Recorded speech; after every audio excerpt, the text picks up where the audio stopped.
এই যে দেখেন আমরা মাটির চুলায় কি রান্না করতেছি। এই যে গ্যাসের গুঁড়ি করছি, এই যে এক পাতিল কচু সেঁকে দিচ্ছি। আর কতটুকু আলতো টানবে, আমরা ইলিশ মাছের মাথা ল্যাঞ্জা দিয়ে রান্না করি মাটির চুলায়, দেখতে থাকেন।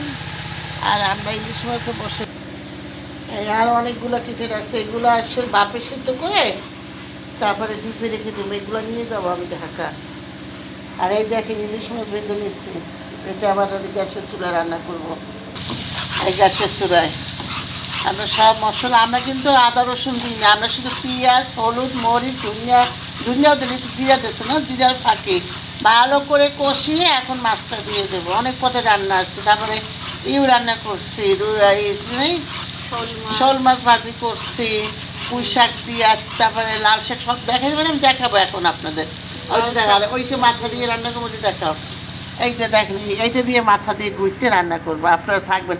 এই কচুর শাক যেদিন বেশি রান্না করেন, যেদিন রান্না করেন সেদিন ভাত করে বেশি রান্না করেন, ইনশাল্লাহ অনেক মজা। আর আমরা কচু দুটো খাবার অনেক পছন্দ করি বেশি।